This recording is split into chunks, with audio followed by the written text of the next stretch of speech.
Assalamualaikum warahmatullahi wabarakatuh. Perkenalkan, nama saya Oktaviana, NPM 1940 Prodi Aquacultur Universitas Borneo Tarakan. Jadi di video kali ini saya akan menjelaskan mengenai kerang mutiara.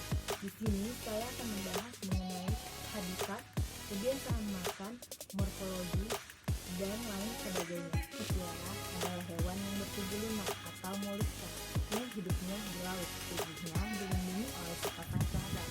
Kerang ini memiliki cangkang yang sangat keras karena terbentuk dari zat kapur dan yang berasal dari epitel luar. Di dalam cangkang inilah terbentuk mutiara.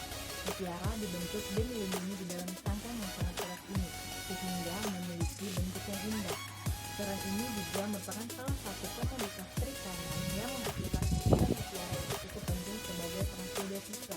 Jenis tiram mutiara yang sangat potensial ini dikembangkan adalah Phytsada maxima, sebab produk mutiara yang dihasilkannya bernilai ekonomis tinggi dan merupakan salah satu komoditas ekspor di bidang perikanan.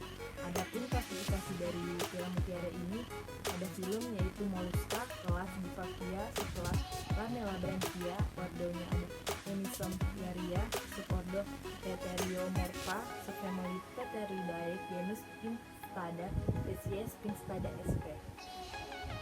Selanjutnya, habitat kerang mutiara. Kerang mutiara biasanya banyak dijumpai di berbagai negara seperti Filipina, Thailand, Myanmar, Australia, dan perairan Indonesia yang menyukai hidup di daerah batuan karang atau dasar perairan yang berpasir dengan kedalaman 20-60 meter. Pada kedalaman 2 meter, kulit cangkang ditumbuhi lumut halus yang mengindikasikan pertumbuhan karang dalam keadaan normal. Sementara karang yang diletakkan pada kedalaman di bawahnya dominan ditumbuhi teripit. Pertumbuhan itu dapat merusak kulit cangkang yang akan mengakibatkan kematian apabila tidak dibersihkan. Sementara di Indonesia umumnya banyak ditemukan di wilayah Indonesia bagian timur seperti Irian Jaya, Sulawesi, dan Maluku, terutama gugus Kepulauan Arafura. Yang kebiasaan makan dari tiram mutiara.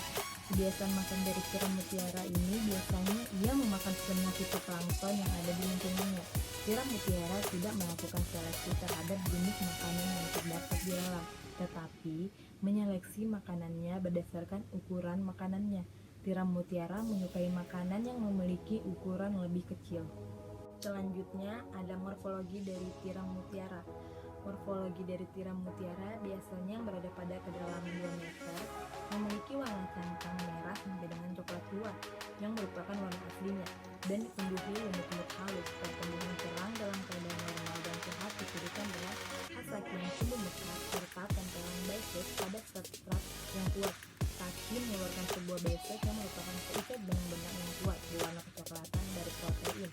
Benang ini muncul melalui bagian ventral cangkang dan berfungsi sebagai tali tambat untuk menempelkan kerang pada substrat dan kerang lainnya. Kaki dan besek terletak pada daerah anterior ventral ke mulut dan dikelilingi oleh labial part. Bentuk luar tiram mutiara terlihat seperti batu karang yang tidak ada tanda-tanda kehidupan. Tetapi di balik kekokohan tersebut terdapat organ yang dapat mengatur segala aktivitas kehidupan dari tiram itu sendiri. Dalam kelunakan tubuh tiram tersebut terdapat cangkang keras untuk melindungi bagian tubuh agar terhindar dari benturan maupun serangan hewan lain. Di samping itu juga, dalam cangkang yang jumlahnya satu pasang dan mempunyai bentuk yang berlainan, itu terdapat mother of pearl atau lapisan induk mutiara, serta nest rib yang dapat membentuk lapisan mutiara. Peran kerang mutiara di perairan. Peranan kerang mutiara sebenarnya hampir sama dengan organisme bentos lainnya yang memiliki peranan yang penting dalam ekosistem perairan.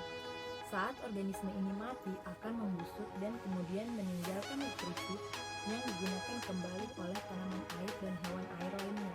Dalam rantai makanan, selain itu dapat juga digunakan untuk melihat kualitas air pada suatu perairan, karena organisme ini tidak seperti ikan yang bisa bergerak banyak dan jauh, sehingga mereka kurang mampu menghindar dari efek sedimen dan polutan lain yang mengurangi kualitas air.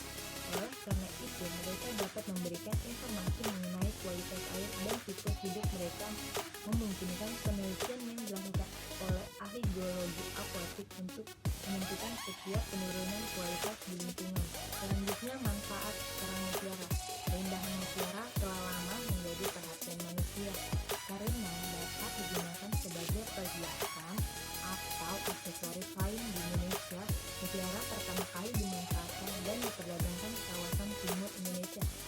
yaitu di Pulau Aru Maluku, negara kegiatan ini awalnya hanya bergantung pada hasil alam melalui penyelaman di daerah yang banyak terdapat kerang mutiara. Semakin lama, banyak industri perdagangan mutiara yang bermunculan di kawasan tersebut dengan mengandalkan hasil tangkapan alam, sehingga bias terjadi tangkap lebih atau overcatching. Sekian dari video saya, kurang dan lebihnya mohon maaf apabila ada kesalahan kata dalam penyampaian materi atau kurang dimengertinya. Wabillahi taufiq wal hidayah. Wassalamualaikum warahmatullahi wabarakatuh.